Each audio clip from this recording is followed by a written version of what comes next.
Zacarias capítulo 4, versículo 6. Você que achou? Vamos ler. Prosseguiu ele e me disse: esta é a palavra do Senhor a Zorobabel, não por força, nem por poder, mas pelo meu Espírito, diz o Senhor dos Exércitos. Convido você a fechar seu olho e orarmos mais uma vez. Senhor, essa é a Tua palavra. A Tua palavra, Senhor, ela vem nos confortar, nos exortar, nos edificar, nos dirigir. Senhor, e eu sei que o Senhor preparou essa palavra nessa noite, Senhor, para ministrar aos nossos corações. Então clamamos, Senhor, que o Senhor fale conosco, desperta os nossos corações, abre os nossos ouvidos espirituais, os nossos olhos, para que a gente possa compreender o nosso chamado, a nossa missão e quem Tu és nisso tudo, Senhor. Venha se revelar a nós. Eu oro por cada um que está aqui neste lugar, cada um que está nos assistindo. Senhor, que o Teu Espírito Santo possa assim penetrar, Senhor Deus, e encher essas vidas com a Tua presença, que traz revelação, que traz fé, que traz renovo, em nome de Jesus. Amém, queridos? Zacarias 4, 6. Não por força, nem por poder, mas pelo meu Espírito, diz o Senhor dos Exércitos. Aqui eu queria, para que você pudesse entender, eu quero contar um pouco a história. Essa palavra foi falada pelo profeta Zacarias para Zorobabel. Mas para você entender quem é Zorobabel, eu quero voltar um pouco antes ainda. Deus tem um povo, Deus escolheu um povo, o povo dele. Só que esse povo, ele teve cativo no Egito por 400 anos. E Deus o tirou com mão forte de lá, através de Moisés. E a partir dali, levou eles para uma nova terra, a terra de Canaã, uma terra que manava leite e mel. Mas, infelizmente, o povo, quando ele se viu numa boa, quando ele se viu já liberto, ele começou a se afastar do Senhor. E ali a gente vê nos livros de reis, nos livros de crônicas, 1º e 2º crônicas, reis que não andavam mais com o Senhor, um povo que se misturou, um povo que se tornou idólatra. E por conta disso, esse povo foi levado para o cativeiro, foi levado para a Babilônia, não sem aviso, porque Deus sempre tentou chamar a atenção deles, para que eles entendessem e não sofressem as consequências. Mas eles não entenderam e eles foram levados cativos para a Babilônia. E nesse período, é o período que eu quero meditar com você nessa noite a palavra do Senhor. Eles estavam presos na Babilônia, mas o Senhor nunca planejou, nunca foi a vontade dele que o povo dele ficasse cativo. Tanto que Deus o libertou do Egito, e não seria diferente a libertar da Babilônia também. E Deus sempre avisou, sempre prometeu, e Ele falou, através dos profetas. Isaías fala sobre Ciro. Através de Jeremias também, ele sempre falou que não ia ser assim. Daniel mesmo entendeu que seriam apenas 70 semanas. E aí a gente vê Deus agindo na história. Nessa noite eu estou aqui e eu quero te dar uma palavra de ânimo. Amém? É uma palavra de ânimo. É uma palavra, não importa o que você está vivendo. Deus já tem tudo preparado. Deus é um Deus de planos, de propósitos. Ele tem propósitos, planos de bem, de paz para mim e para a sua vida, para nos dar um futuro, uma esperança. Ele nos tem atraído para fazermos diferença nessa terra. Então, nessa noite eu quero que você entenda, em cima da palavra, que você comece a construir ou a reconstruir o propósito de Deus na sua vida. Amém? Quem era Zorobabel? Zorobabel, ele estava no cativeiro babilônio. E de repente Deus começa a cumprir milagrosamente aquilo que ele tinha prometido. Ele levanta Ciro. Quem era Ciro? Ciro era um rei da Pérsia, que tinha vencido a Babilônia. E a partir daí, ele fala para o povo de Deus, para os judeus: vocês vão voltar, vocês podem voltar. E olha, e para vocês voltarem para a terra de vocês, eu vou preparar todas as coisas. Levantou um líder de governo, que era Zorobabel. Também tinha um líder religioso, que era Josué, que era um sacerdote. Não é aquele Josué antigo. E não só isso, ele deu ouro, prata e devolveu todos os utensílios do templo. Foi levado cativo para a Babilônia muitos utensílios do templo. E através de Ciro foi devolvido tudo para o povo. Aí o que acontece? Esse povo, querido, ele volta. E eu queria falar uma coisa que eu achei triste. Apenas 50.000 quiseram voltar. Muitos estavam tranquilos e satisfeitos com a vida na Babilônia. Muitos não entenderam que Jerusalém era um lugar onde Deus tinha decidido manifestar a presença dele. Mas mesmo assim a palavra nos conta que voltaram para Jerusalém Zorobabel, Josué e mais 50.000. E foi um momento de muita alegria para eles. A palavra nos conta que eles começaram a edificar um altar. E ofereceram sacrifícios e se alegraram. E a partir dali começaram a construir o templo. Só que se levantaram adversários. Querido, na nossa vida, sempre vão se levantar adversários. Porque o mundo jaz no maligno. Né? O mundo, o nosso inimigo, o inimigo das nossas almas, ele não quer que a gente venha a viver todo o propósito de Deus para as nossas vidas. Ele não quer. Então ele se levanta, e não foi diferente nesse tempo. Nesse tempo, os inimigos se levantaram. Eu queria que você abrisse comigo, lá em Esdras.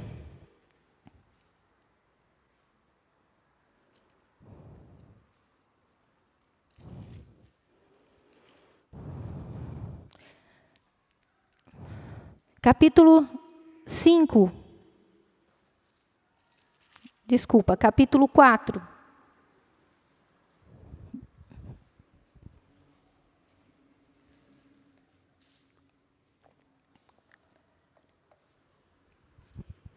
Versículo 4.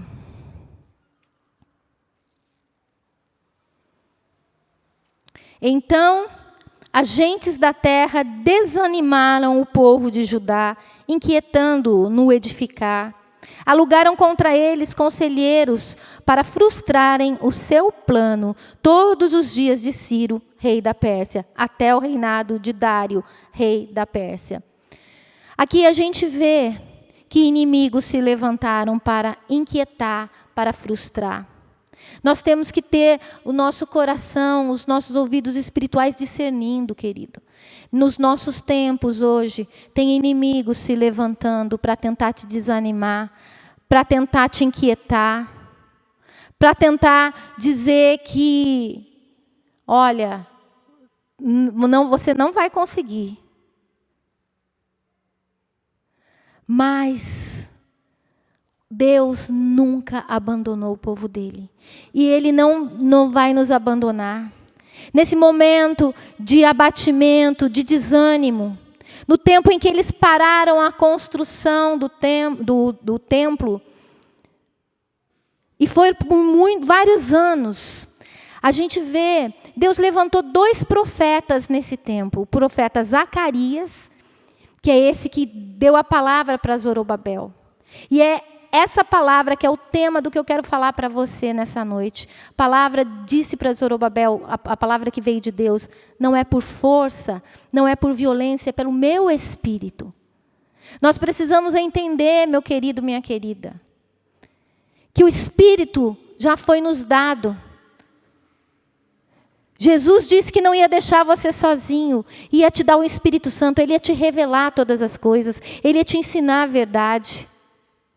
E Ele continua agindo. O mesmo Espírito que agiu lá na época de Zorobabel, na época da volta do cativeiro babilônio, é o mesmo Espírito que está agindo aqui, na minha vida, na sua vida, no nosso tempo, nessa noite. É o mesmo Espírito que tem planos e propósitos para mim e para você. Assim como Deus tinha propósitos para Zorobabel, para Josué, de reedificar o templo. Deus tem um chamado para mim e para você. Deus te conquistou para algo. Você não está nessa terra à toa. Você não está aqui para passar umas férias, que nem férias é, porque nesse mundo é luta, isso aqui é guerra. Não, nós estamos aqui para edificar algo. Assim como aquele povo saiu, entendeu e voltou para edificar. E chegou um tempo que os profetas se levantaram. Deus falou, eu vou levantar profetas para despertá-los. E isso diz lá no livro de Ageu. Sabe, se você quer marcar aí, marca o livro de Esdras, porque nós vamos voltar aí. Mas abre em Ageu. Ageu está lá no finalzinho do Antigo Testamento.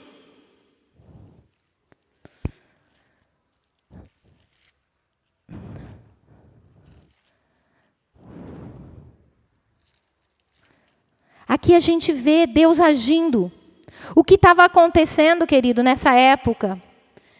Como eu disse, o povo ficou feliz de voltar.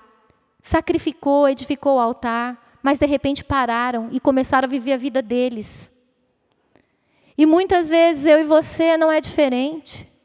Muitas vezes quando a gente se converteu, algo aconteceu nas nossas vidas, nós começamos a sacrificar ao Senhor, edificamos altares, e a presença de Deus veio de uma maneira maravilhosa, e a gente se alegrou, e a gente começou a construir algo, mas de repente, as inquietações, os adversários começaram a vir, e começaram a tentar paralisar a nossa vida espiritual.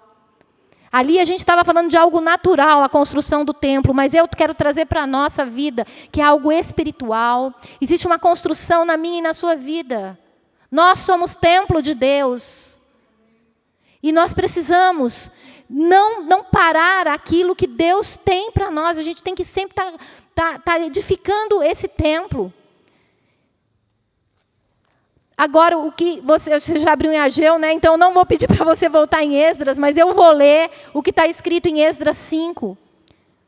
Por conta dessa situação de paralisação, de desânimo, de que parece que a coisa não ia acontecer, Deus levanta esses profetas. No livro de Esdras, capítulo 5, versículo 1, diz assim: Ora, os profetas Ageu e Zacarias, filho de Ido, profetizaram aos judeus que estavam em Judá e em Jerusalém, em nome de Deus de Israel, cujo espírito estava com eles. Então se dispuseram Zorobabel, filho de Sealtiel, e Josué, filho de Josadaque, e começaram a edificar a casa de Deus, a qual está em Jerusalém, e com eles os referidos profetas que o ajudavam. O que acontece aqui, no livro de Ageu, é um outro profeta. Esse profeta se levanta e fala para eles assim: queridos, ele não falou queridos, né? Ele falou assim: olha o seu caminho. Vocês têm corrido atrás da vida de vocês, de edificar suas casas bonitas, de fino acabamento, enquanto a minha permanece em ruína. Observa, considerai o vosso passado. Vocês têm semeado muito e colhido pouco. E o que vocês recebem de salário, vocês colocam num saco furado. Olha o que está acontecendo. Lá em Ageu, ele diz assim: por isso os céus retêm o orvalho. Sabe por que os céus começou a reter o orvalho? Porque o propósito de Deus deixou de ser cumprido. Deus trouxe o povo de volta para Jerusalém para edificar o templo, edificar os muros, edificar a cidade. E o povo acomodou, e o povo achou que estava bom. Os muros da cidade destruídos, o templo não estava reconstruído, e o povo estava bem. Porque na casa deles não estava faltando nada.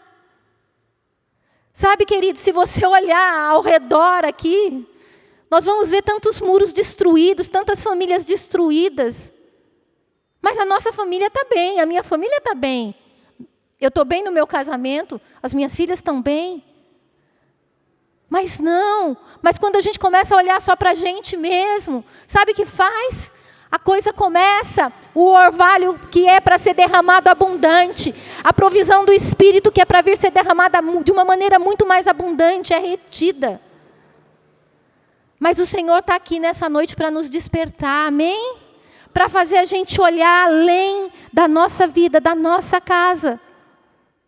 Para que a gente possa entender que tem um Deus que age, que um Deus que fala que não vai ser pela nossa força, nem pelo nosso poder, mas pelo Espírito dEle. Esse é o nosso Deus. Então o propósito de Deus ali naquela época deixou de ser cumprido. E Deus já não podia abençoar o povo, porque Deus é um Deus de propósito. Deus enviou aquele povo de volta para Jerusalém para edificar, e o povo não estava. Mas ali o povo entendeu. E você abriu comigo em Ageu, né?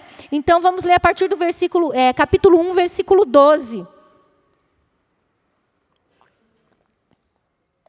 Diz assim: então Zorobabel, filho de Salatiel, e Josué, filho de Josadaque, o sumo sacerdote, e todo o resto do povo atenderam a voz do Senhor, seu Deus, e as palavras do profeta Ageu, as quais o Senhor, seu Deus, tinha mandado dizer. E o povo temeu diante do Senhor.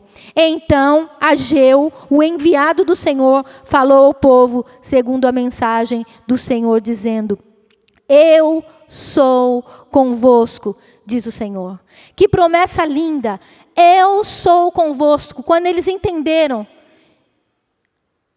que eles tinham algo para fazer, uma obra para edificar, e eles falaram assim: não, nós vamos nos dispor, porque um pouquinho antes no versículo, né, o profeta fala: buscai, trazei madeira, comecem a trabalhar. E eles obedeceram. Eles começaram a trabalhar, queridos, e não tinha suficiente finanças para edificar o templo. Porque tanto que se a gente for continuar a ler o livro de Ageu, e eu convido você a ler o livro de Ageu, são 2 capítulos. Aqui nesse livro, no capítulo 2, é onde que o profeta continua falando em nome de Deus. Olha, ele fala aqui,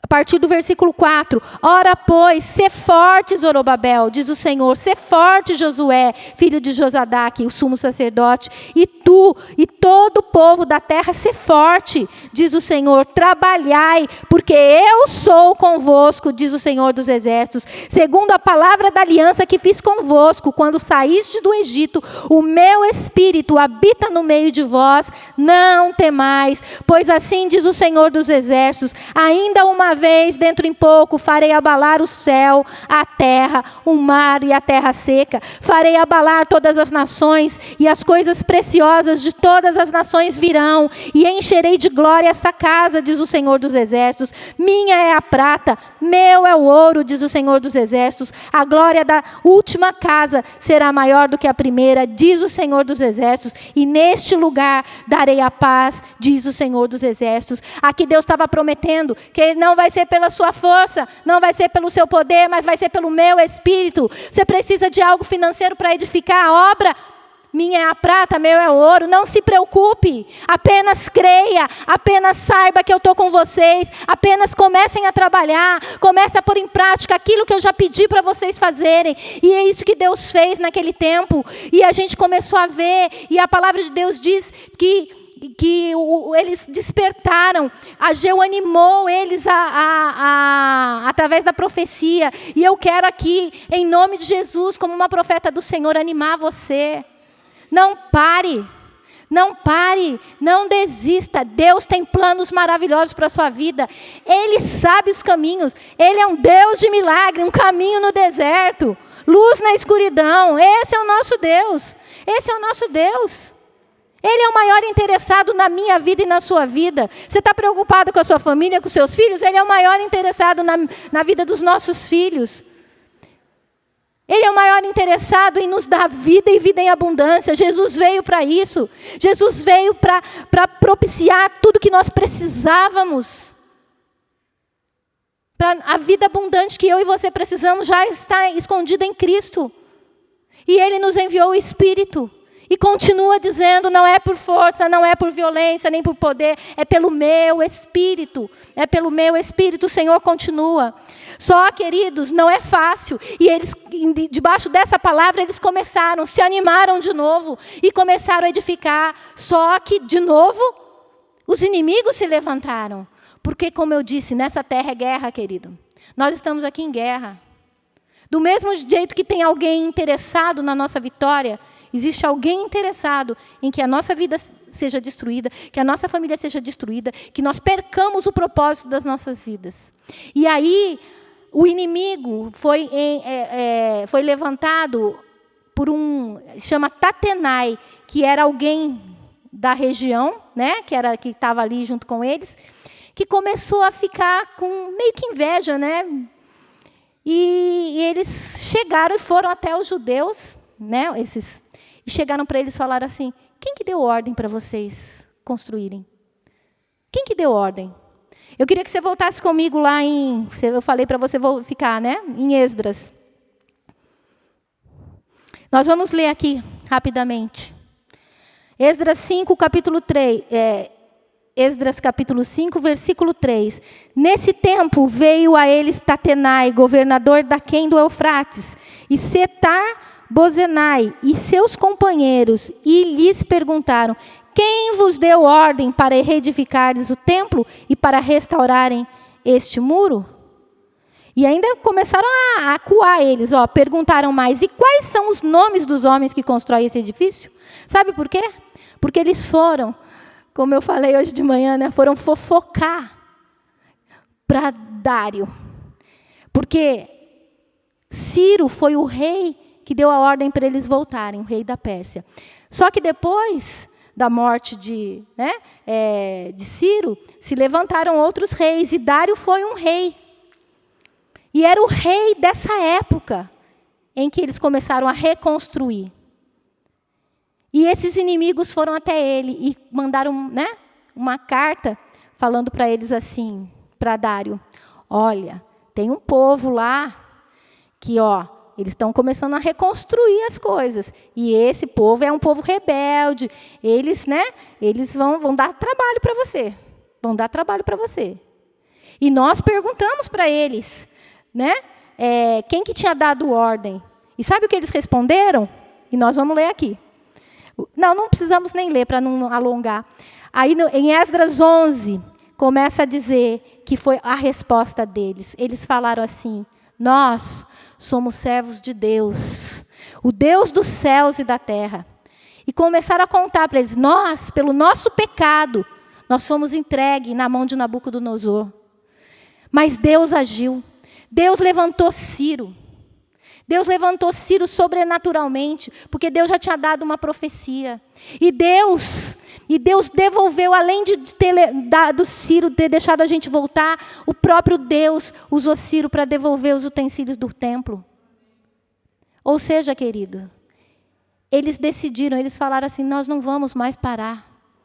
Nós sabe por que nós não vamos parar? Porque nós servimos o Deus dos céus. Não importa, nós não vamos parar. E aí, esses inimigos que foram fofocar, falaram para o rei assim, você precisa ficar de olho aí, veja o que foi falado. E a palavra de Deus diz que o próprio Dário foi,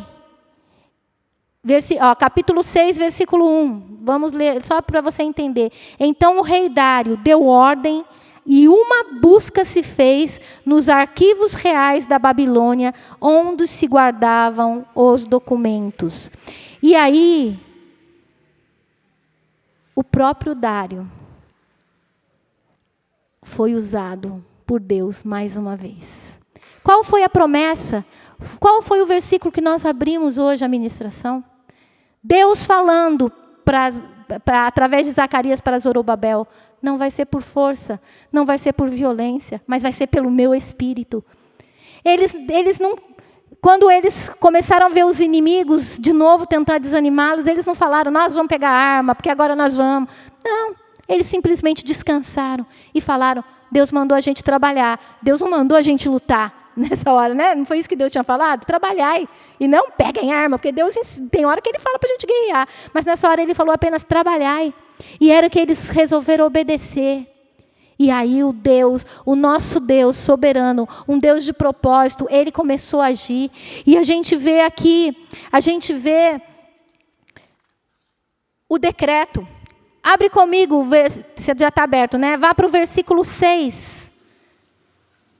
Existiu um decreto. O próprio Dario, depois de ler, ele deu um decreto. E qual foi o decreto? Versículo, eu achei assim, quando eu li, né, que eu já li algumas vezes, mas dessa vez que eu estava preparando a palavra, eu quase que ri. Agora, pois, Tatenai, governador da além do Eufrates, está falando com os inimigos. Agora, pois, Tatenai, governador da além do Eufrates, Setar-Bozenai e seus companheiros, os Afarzaquitas, que estáis da além do rio, retirai-vos para longe dali. Como eu disse de manhã, eles falaram, vazem, sabe? Sai fora, retira. Versículo 7. Não interrompais a obra desta casa de Deus, para que o governador dos judeus e os seus anciãos reedifiquem a casa de Deus no seu lugar. Sabe o que ele disse aqui? Não atrapalhe, não interrompa. Era um decreto, não interrompa.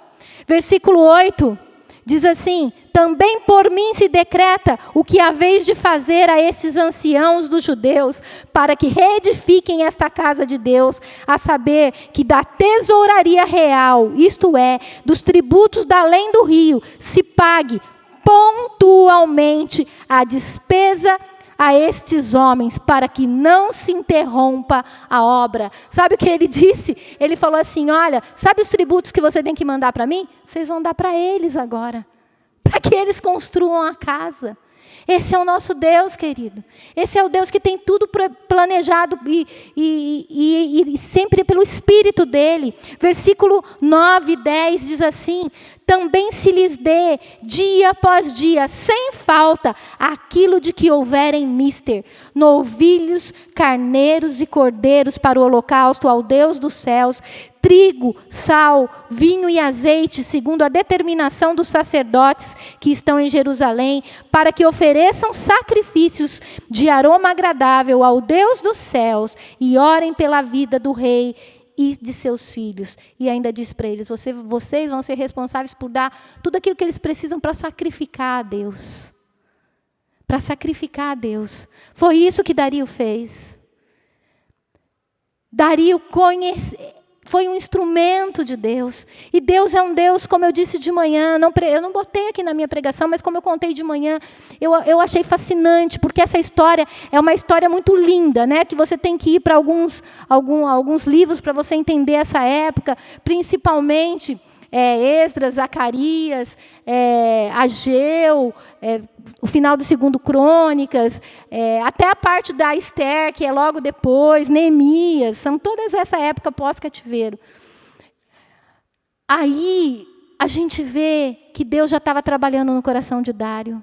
Dário era aquele mesmo que gostava de Daniel, era o mesmo que colocou Daniel como um governador, era o mesmo que quando Daniel foi jogado na cova dos leões, é esse Dário que ficou com o coração angustiado, porque não queria, achou que Daniel ia morrer, mas que viu com os próprios olhos um Deus tremendo, maravilhoso, livrá-lo da boca dos leões. E nesse dia, o próprio Dário também declarou, fez um decreto que existia um Deus que era o Deus dos céus. A história diz, né, e aí não é a Bíblia, que ele se tornou porque esses reis eles eram politeístas, né? Mas a partir de então ele deixou de adorar muitos deuses. E foi esse Deus, né, que agiu na vida de Dário, que agiu na vida de Ciro, que vai agir na vida de quem ele precisar. Eu tenho muito testemunho de Deus usando o ímpio, Às vezes uma pessoa que não conhece a Deus para nos abençoar, para cumprir o propósito dEle, a vontade dEle. Esse é o nosso Deus. Sabe, é um Deus que diz e continua dizendo, e é o que eu quero declarar na tua vida. Não é por força, não é por violência, mas é pelo Espírito. Não pare de construir. Não pare, entenda isso. Pedro entendeu isso, querido.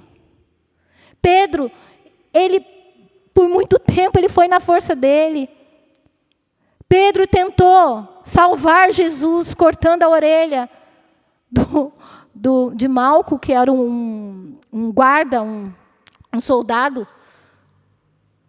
E nessa hora, como eu disse hoje de manhã, eu consigo imaginar a cena de Pedro, porque Pedro falou, não, se precisar eu morro e vou fazer.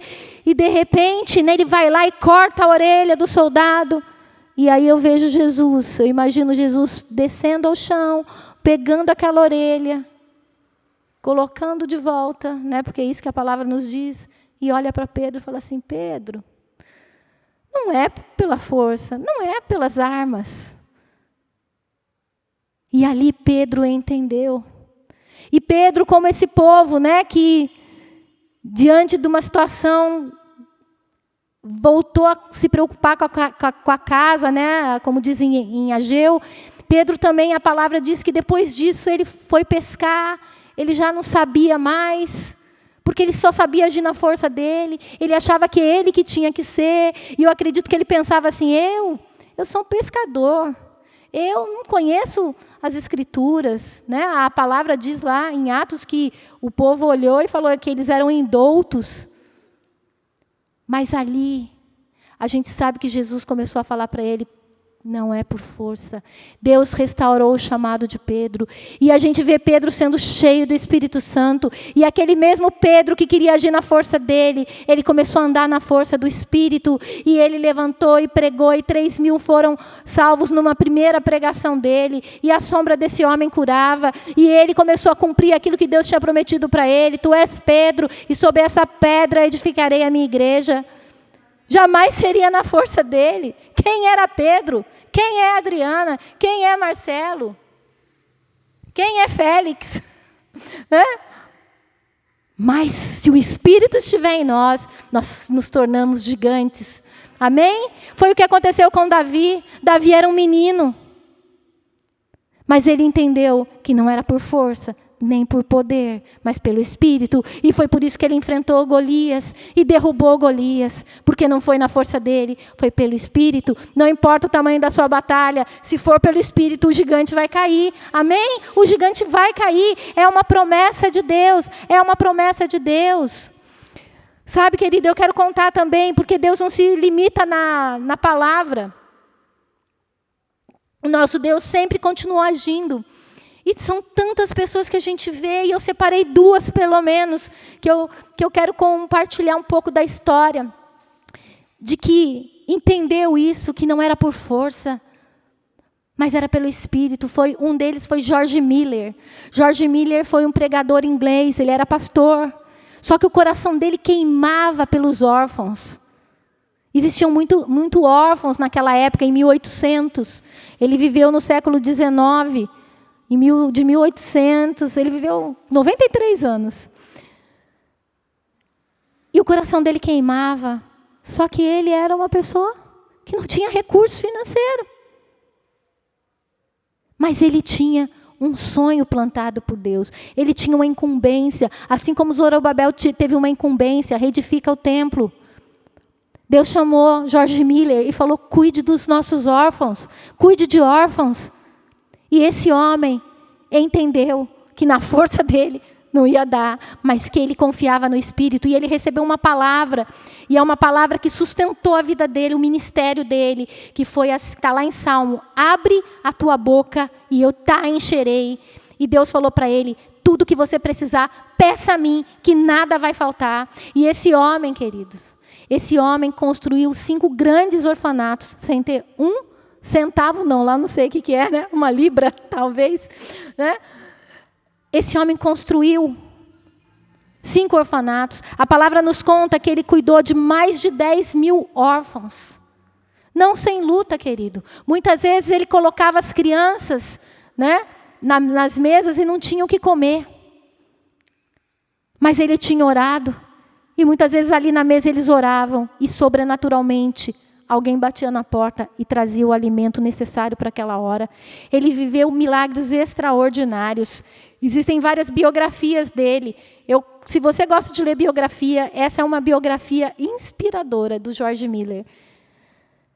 Assim, me edificou bastante na parte de fé, de crer nesse Deus que tem provisão, que não importa o tamanho da necessidade, importa o chamado, importa o propósito. E se você vai no seu propósito, no seu chamado, Deus vai abrindo as portas. Amém? Esse é o nosso Deus. Esse é o nosso Deus. Né? E o George Miller depois construiu algumas escolas que ensinou mais de 10.000 pessoas também. Mas o forte dele, o mais bonito, é ver a parte dele com os orfanatos, com os órfãos. E eu quero trazer também alguém, nosso contemporâneo aqui. Alguém que está vivo ainda. É um senhor, bonitinho ele. Ele chama Loren Cunningham, que é o fundador da Jocum. Esse foi um outro homem que era um homem simples, mas que Deus deu um sonho para ele. Deus deu uma visão de ondas, né? Invadindo. Eu não lembro direito, mas assim, foi uma visão. E ele tinha 2 possibilidades. Não, eu não vou conseguir. Mas ele entendeu que não era por força, nem por violência, mas pelo poder de Deus. E a gente vê outro testemunho lindo, se você quiser ler. Eu estou indicando livros, né, nessa noite. Né? O livro Senhor Pode Falar, que eu estou ouvindo, do Loren Cunningham, é maravilhoso. E a gente vê um Deus que provê, que usa quem Ele quer, como Ele quer, para cumprir o propósito de Deus. E Loren Cunningham e a Jocum, a gente vê testemunhos milagrosos, tipo assim, ele falava assim, ele começava, ele com a equipe dele falava assim, nós precisamos abrir uma base na Escócia. E eles colocavam a necessidade para Deus, e eles oravam, e eles trabalhavam, faziam a parte deles, e Deus mandava os recursos, levantava pessoas, eles ganharam, como eu disse de manhã, hotéis, castelos, navio. O que foi preciso para cumprir o propósito? Não há limites para o nosso Deus. Tudo que você precisa para cumprir o teu chamado. Como eu estou falando chamado aqui, eu não estou falando só ministerial. Estou falando do seu chamado pessoal, seu chamado familiar. Sabe, Deus tem tudo preparado, todas as coisas. Esse é o nosso Deus, esse é o nosso Deus. Não importa qual que é a sua missão nessa terra. Primeira coisa, o que eu quero aqui, nessa noite, te animar. Você tem uma missão, você não está nessa terra à toa. Você não está nessa terra à toa. Amém? Você tem uma missão pessoal, familiar. Você tem uma missão espiritual, um chamado profético. Você tem, mas não importa. Você sempre vai precisar do sobrenatural. Sabe, a gente fala assim, a gente falou de pessoas que fizeram grandes coisas, né? Como Zorobabel, que reconstruiu, como o George Miller, que construiu orfanatos. Mas não importa, nós por nós mesmos, nem nas pequenas coisas, se não for pelo Espírito, nós não conseguimos. Entenda isso. E não importa o tamanho. O ser humano, ele baseia em grandiosidade, né? Essa obra é pequena, essa obra é grande. Para Deus não existe isso daí, querido. Para Deus existe simplesmente aquilo que Ele chamou a gente para fazer. E Ele vai prover tudo aquilo que nós precisamos. Amém, querido? Então, não importa, se você estiver disposto a obedecer ao Senhor, o que a gente viu aqui pela palavra, Zorobabel entendeu isso, e Zorobabel obedeceu. Zorobabel obedeceu. E a hora que ele obedeceu, Deus agiu.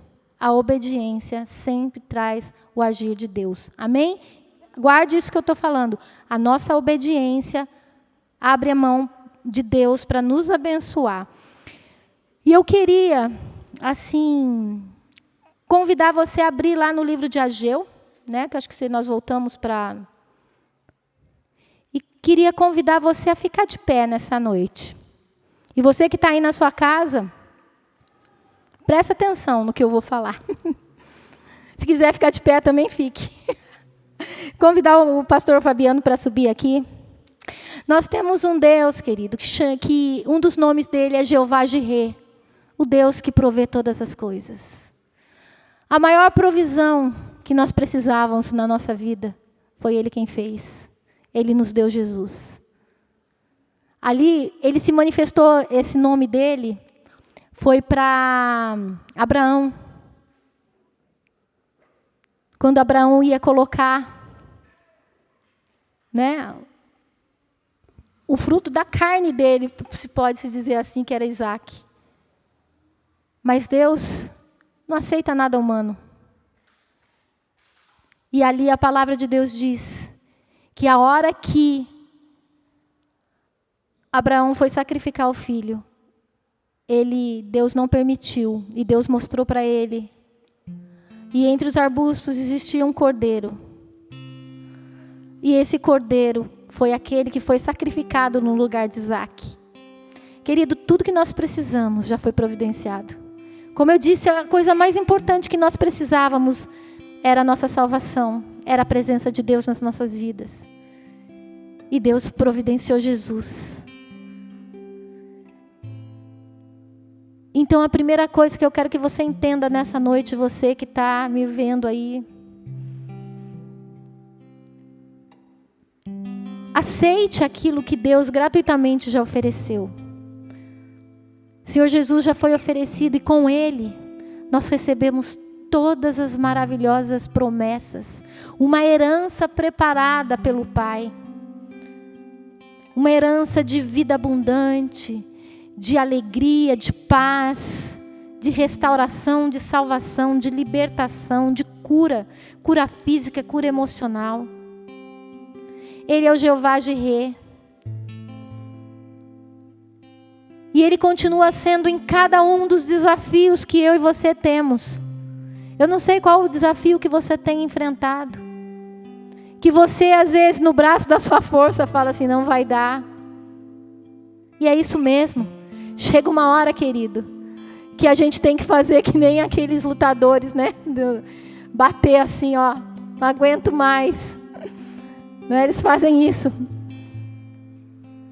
E nessa hora, para a dor, para a situação. Nessa hora, quando a gente vê que não vai ser no braço da nossa força, a gente clama para o Jeová Jirê, e Ele se levanta e Ele provê todas as coisas. Ele é um Deus de milagre, um Deus de promessas, um caminho no deserto. Sabe? Não importa se no seu coração você diz assim, que você não consegue, você não tem conseguido, tem sido difícil demais. Eu não tenho condições financeiras para sonhar esse sonho que Deus colocou no meu coração. Realmente, os sonhos de Deus, eles são grandes demais, porque se fosse depender da nossa força, da nossa situação, da nossa finança, não seria um sonho de Deus, seria um sonho meu e seu. Mas os sonhos de Deus, eles são maiores para que a gente dependa daquele que é por nós. Se Deus é por nós, quem será contra nós? Amém? Não por força, nem por violência, mas pelo Espírito.